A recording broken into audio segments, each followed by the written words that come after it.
आप सभी को नमस्कार। प्रद्युम्न क्लासेस में आप सभी का हार्दिक अभिनंदन है, स्वागत है। साथियों, पूर्व में जारी किए गए वीडियोस में आपने विकास को बहुत अच्छे ढंग से समझा है, विकास के सिद्धांतों को भी समझने का प्रयास किया है और बहुत अच्छे ढंग से उसमें समझ बनाई है। साथियों, अब हम अगले चरण में भ्रूण अवस्था में विकास किस प्रकार से होता है उसको समझने का प्रयास करेंगे। तो आइए, डेवलपमेंट इन एम्ब्रियोनिक स्टेज को समझने के पूर्व हम ये जानने का प्रयास करेंगे कि फर्टिलाइजेशन होता क्या है। फर्टिलाइजेशन अर्थात निषेचन। निषेचन मनुष्य में आंतरिक होता है। तो निषेचन की क्रिया मादा के अंडवाहिनी से प्रारंभ होती है। मादा के अंडवाहिनी से प्रारंभ होती है का मतलब कि यह आंतरिक निषेचन मादा के शरीर के अंदर होता है। तो जो फैलोपियन ट्यूब है उसमें फर्टिलाइजेशन की प्रक्रिया संपन्न होती है। फैलोपियन ट्यूब में ही मेल और फीमेल के जो रिप्रोडक्टिव यूनिट है वो मिलते हैं और उसमें संयुग्मन होता है और उसके पश्चात भ्रूण का निर्माण होता है। तो सबसे पहले हम ये जानने का प्रयास करेंगे कि मेल रिप्रोडक्टिव ऑर्गन्स में जो यूनिट है वो क्या है। तो मेल रिप्रोडक्टिव ऑर्गन्स या पुरुष या फिर हम पिता कहेंगे, उसमें जो मेल रिप्रोडक्टिव ऑर्गन्स होते हैं उसके अंतर्गत जो मुख्य यूनिट है उसका नाम है स्पर्म। स्पर्म को हम हिंदी में शुक्राणु भी कहते हैं या फिर हम उसको नर युग्मन भी कहते हैं। नर युग्मन को इंग्लिश में कहते हैं मेल गेमीट। और उसी प्रकार यदि हम देखें तो जो फीमेल में भी, फीमेल रिप्रोडक्टिव ऑर्गन में जो यूनिट होता है वो प्रमुख यूनिट है ओहम। ओहम को हम हिंदी में कहेंगे अंडाणु या फिर हम उसको मादा युग्मन भी कहते हैं। मादा युग्मन को इंग्लिश में क्या कहेंगे? Female gamete. तो इस प्रकार यदि हम रिप्रोडक्टिव ऑर्गन्स को देखें तो दोनों में अलग अलग इकाई तैयार होते हैं और जनन इकाइयों के आधार पर ही फर्टिलाइजेशन की प्रक्रिया होती है। तो मेल में जो रिप्रोडक्टिव यूनिट है वो स्पर्म है और फीमेल में रिप्रोडक्टिव यूनिट है वो है ओहम है। और इन दोनों का जब मिलन होता है तब जाइगोट का निर्माण होता है। एक बहुत ही आवश्यक यहाँ पर जानकारी होती है, वो ये है कि जो स्पर्म होता है वो अगुणित अवस्था में होता है, जिसको हम हैप्लॉइड भी कह सकते हैं, हैप्लॉइड भी कहते हैं। और उसी प्रकार ओहम भी हैप्लॉइड अवस्था में होता है, यानी अगुणित अवस्था में होता है। जब ये दोनों यूनिट फैलोपियन ट्यूब में मिलते हैं तब द्विगुणित जाइगोट का निर्माण होता है, यानी ये डिप्लॉयड कंडीशन में होता है, डिप्लॉयड कंडीशन में होता है। तो नर और मादा युग्मकों यानी कहना चाहिए जो गैमेट्स हैं के मिलने के फल स्वरूप ही डिप्लॉयड या द्विगुणित कोशिका का निर्माण होता है और जिसे हम क्या कहते हैं? जाइगोट कहते हैं। जाइगोट का निर्माण किस प्रकार किससे होता है? मेल रिप्रोडक्टिव यूनिट और फीमेल रिप्रोडक्टिव यूनिट के फर्टिलाइजेशन के फलस्वरूप। तो इस प्रकार हम कह सकते हैं कि जो फर्टिलाइज्ड एग है, फर्टिलाइज्ड एग या फिर जो जाइगोट है वो आगे चल करके भ्रूण का निर्माण करता है और ये जो युग्मनज है और जो जाइगोट है वो गर्भाशय में जा कर के स्थापित हो जाता है। तो हम आगे देखें कि अब ये एम्ब्रियो है क्या, या फिर हम एम्ब्रियो को किस प्रकार से समझें, इसकी परिभाषा क्या हो सकती है। तो जैसा कि मैंने आप लोगों को पहले भी बताया है कि जो फर्टिलाइजेशन या फर्टिलाइज्ड एग है या फर्टिलाइज्ड जाइगोट है उसी को हम भ्रूण कहते हैं और यह 10 सप्ताह तक इसका विकास होते रहता है और उस स्थिति को हम भ्रूण कहते हैं। इसके इस विकास की प्रक्रिया को, यानी जो प्रोसीजर है, उसको हम भ्रूणोद्भवन कहते हैं हिंदी में, और उसको इंग्लिश में कहते हैं एम्ब्रियोजेनेसिस। एम्ब्रियोजेनेसिस। तो ये भ्रूणोद्भवन होता है 10 सप्ताह के पश्चात, और जब तक जन्म नहीं हो जाता है तब तक की अवस्था को हम फीटस कहते हैं। तो इस प्रकार ये फीटस एक प्रकार की अवस्था है, और भ्रूण को ही हम फीटस कहते हैं, लेकिन 10 सप्ताह के पश्चात और जन्म से पूर्व की अवस्था है। अब हम यदि ये समझे कि भ्रूण में होता क्या है, तो आप देखेंगे कि इसमें सेल डिवीज़न लगातार होता रहता है, यानी कोशिका विभाजन की क्रिया होती रहती है, और कोशिकाओं की संख्या लगातार बढ़ती रहती है। 1 से 2 और 2 से 3 इस प्रकार कोशिकाओं का निर्माण होता जाता है। इसके साथ ही साथ जो सेल होते हैं उसका सेल डिफरेंशिएशन कहते हैं, यानी कि अलग अलग प्रकार के सेल का भी निर्माण होता रहता है, जिसको हम अलग अलग तरीके से पहचान सकते हैं। तो विकास का जो प्रथम 8 सप्ताह होता है, जो भ्रूण का विकास का प्रथम 8 सप्ताह होता है, वो भ्रूण का विकास का की अवस्था है। उसके पश्चात जो भ्रूणावस्था है वो 9वें सप्ताह से प्रारंभ हो जाती है। गर्भावस्था की जो अवधि होती है, यानी भ्रूण जब तक गर्भाशय में रहता है, वो या तो 9 महीने होता है, या उसको हम कहते हैं 40 सप्ताह की अवधि होती है। आइए हम जो प्रमुख स्टेजेस हैं मनुष्य के भ्रूणी विकास की जो अवस्थाएं हैं उसको समझने का प्रयास करें। तो stages of human embryonic development. तो प्रथम जो अवस्था है या स्टेज है उसका नाम है विदलन, या उसको हम कह सकते हैं विखंडन, या हम कह सकते हैं मोरुला का निर्माण।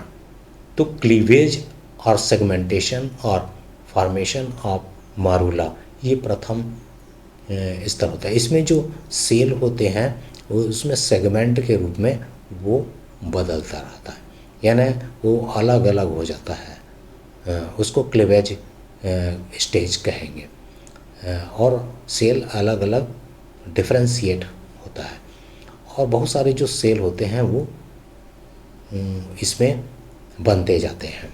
दूसरी अवस्था है वो है ब्लास्टूला, फॉर्मेशन ऑफ ब्लास्टूला। ये भी असंख्य जो सेल हैं वो मिलने से ब्लास्टूला अवस्था में पहुंचते हैं। उसके पश्चात है गैस्ट्रुला अवस्था। गैस्ट्रुला अवस्था भ्रूण की वह अवस्था है जिसमें जर्मिनल लेयर्स का निर्माण होता है। ये बहुत ही महत्वपूर्ण स्टेज है। Formation of gastrula are 3 germ layers, और इसी जर्म लेयर्स के आधार पर बहुत सारे जो स्तर हैं, आंतरिक स्तर, मध्य स्तर और बाहरी स्तर का निर्माण होता है। फिर हम आते हैं चौथे स्टेज में, और वो कहलाता है गैस्ट्रुला से शिशु निर्माण की अवस्था, यानी formation of infant from gastrula. इस अवस्था से शिशु का निर्माण होता है। चलिए हम आगे बढ़ते हैं और इसको हम स्टेप वाइज समझने का प्रयास करते हैं। तो आपने अभी तक ये समझा है कि जो एम्ब्रियोनिक डेवलपमेंट है वो किस अवस्था में होता है। आप देखेंगे कि जो एम्ब्रियो है वो फर्टिलाइजेशन के फलस्वरूप बनता है, और जो जाइगोट होता है, जाइगोट में बहुत सारे समसूत्री विभाजन होते हैं, बहुत सारे समसूत्री विभाजन होते हैं, और ये जो समसूत्री विभाजन के फलस्वरूप एम्ब्रियो का विकास होता है, और ये जो विकास होता है वो 10 सप्ताह तक चलते रहता है। और इसी प्रक्रिया को हम, पूरी प्रक्रिया को क्या कहते हैं, हम इसको कहते हैं एम्ब्रियोनिक डेवलपमेंट। एम्ब्रियोनिक डेवलपमेंट के बाद जो 10 सप्ताह के बाद की जो विकसित होने की प्रक्रिया है और जो जन्म से पूर्व की प्रक्रिया है उसे हम फीटस कहते हैं। और उस फीटस अवस्था के पश्चात जब तक बालक का जन्म नहीं हो जाता है तब तक वो फीटस कहलाता है, और उसके पश्चात जन्म के बाद तथा 1 वर्ष तक की अवस्था को हम इन्फेंट कहते हैं या शिशु अवस्था कहते हैं। दूसरी अवस्था में हम ये देखें कि क्लीवेज या सेगमेंटेशन और फॉर्मेशन ऑफ मारूला, यानी हम क्लीवेज के बाद की अवस्थाओं का यहाँ पर अध्ययन करने जा रहे हैं। फर्टिलाइज्ड जो ओवम है या जाइगोट है वो समसूत्री विभाजन के पश्चात माइटोटिक सेल डिवीजन के पश्चात ब्लास्टोमियर्स का निर्माण होता है। ये ब्लास्टोमियर्स सेल के समूह हैं जो कि 12 से 16 के संख्या में होते हैं। और यहाँ पर आप देख रहे हैं कि यहाँ पर इस प्रकार से आंतरिक जो सेल का निर्माण होता है, एक आउटर सेल का निर्माण होता है। आउटर जो मास होता है सेल मास, और ये आंतरिक सेल मास होता है जो कि व्यवस्थित ढंग से होते हैं, और इसको हम ब्लास्टोमियर्स कहते हैं। और चूँकि ये एक समूह में होता है और ये मलबेरी या फिर शहतूत के फल के समान दिखाई देता है, और इस अवस्था को हम बोलते हैं मारूला स्टेज। फॉर्मेशन ऑफ ब्लास्टुला का मतलब है कि जो मारूला से ब्लास्टुला बनने की जो प्रक्रिया है उसको ब्लास्टुलेशन कहते हैं। इस अवस्था में जो सेल हैं वो व्यवस्थित हो जाते हैं और बीच में एक कैविटी का निर्माण हो जाता है, और इस कैविटी को हम ब्लास्टोसील कहते हैं। और फ्लूइड इसमें भरा रहता है, द्रव्य भरा रहता है, और इस प्रकार हम मारूला से ब्लास्टुला स्टेज में पहुंचते हैं। फॉर्मेशन ऑफ गैस्ट्रुला और फॉर्मेशन ऑफ 3 जर्म लेयर्स। इस अवस्था में आप देखेंगे कि जो ब्लास्टुला होता है उससे जो 3 जर्म लेयर्स बनते हैं उस प्रक्रिया को हम कहते हैं गैस्ट्रुलेशन। और इसमें जो फर्स्ट स्टेज होता है उसमें फॉर्मेशन ऑफ एंडोडर्म का निर्माण होता है, आंतरिक पिंड का निर्माण होता है, इसे स्टेज फर्स्ट कहेंगे। सेकंड स्टेज में फॉर्मेशन ऑफ मेसोडर्म, इसमें मध्य स्तर का निर्माण होता है। और थर्ड स्टेज में फॉर्मेशन ऑफ एक्टोडर्म का निर्माण होता है जिसमें बाहरी स्तर का निर्माण होता है। इस प्रकार 3 स्तर बनते हैं। पहले भी आप लोगों ने यह समझने का प्रयास किया है कि जो जाइगोट है वो उसमें माइटोटिक डिवीज़न होता है, उसके फलस्वरूप मारूला बनता है, और मारूला के फलस्वरूप यहाँ पर ब्लास्टुला बनता है। और ब्लास्टुला के फलस्वरूप जिसमें गैस्ट्रुलेशन की प्रक्रिया होती है, और गैस्ट्रुलेशन की प्रक्रिया के फलस्वरूप 3 स्तर बनते हैं। एंडोडर्म है वो भीतरी भाग बनता है, मेसोडर्म मध्य भाग बनता है, और एक्टोडर्म बाहरी भाग बनता है।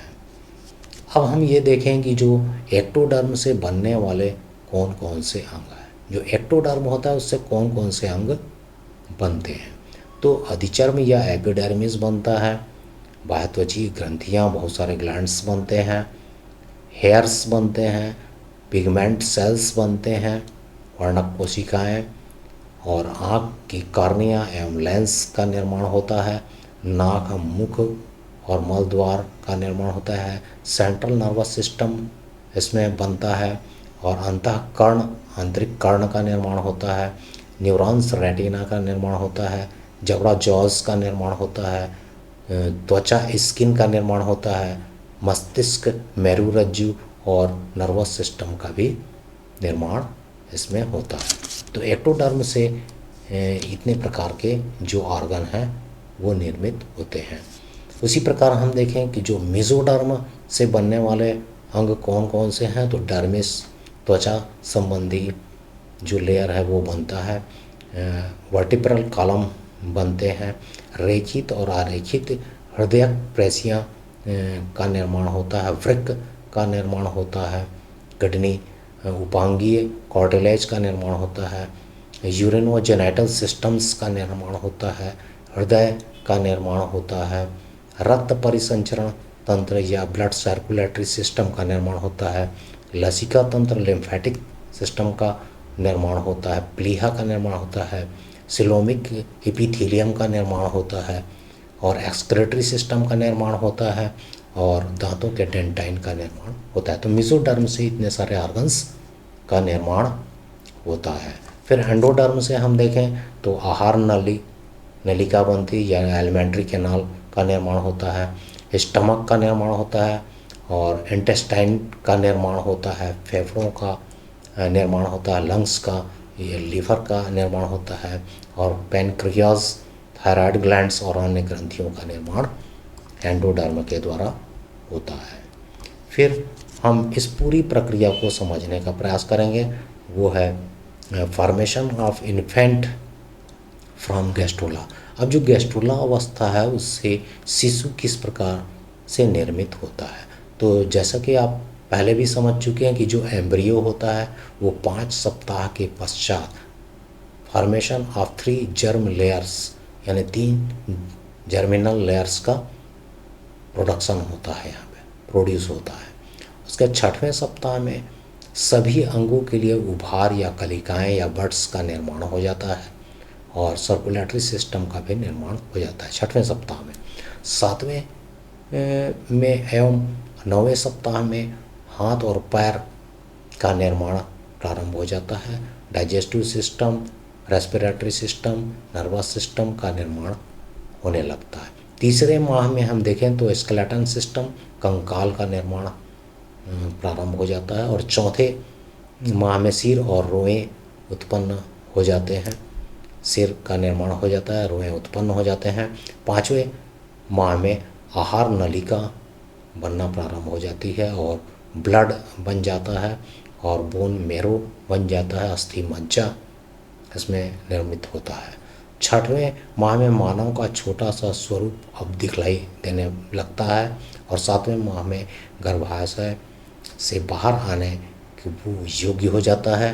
8वें माह में जितने भी फैट्स हैं वो जमा होने लगते हैं, वसा का जमा होने लगता है, और 9वें माह में जन्म हेतु तैयार हो जाता है। तो इस प्रकार हम देखें कि जो भ्रूणावस्था वह अवस्था है जो कि बिल्कुल एक कोशिकीय से लेकर के बहुकोशिकीय जो जीव बनने की प्रक्रिया है, और जो कि गर्भाशय में होती है। और इसमें जैसा कि मैंने पहले भी बताया था कि इसमें जब फर्टिलाइजेशन की प्रक्रिया होती है तो माता और पिता दोनों के गुण इसमें मौजूद होते हैं।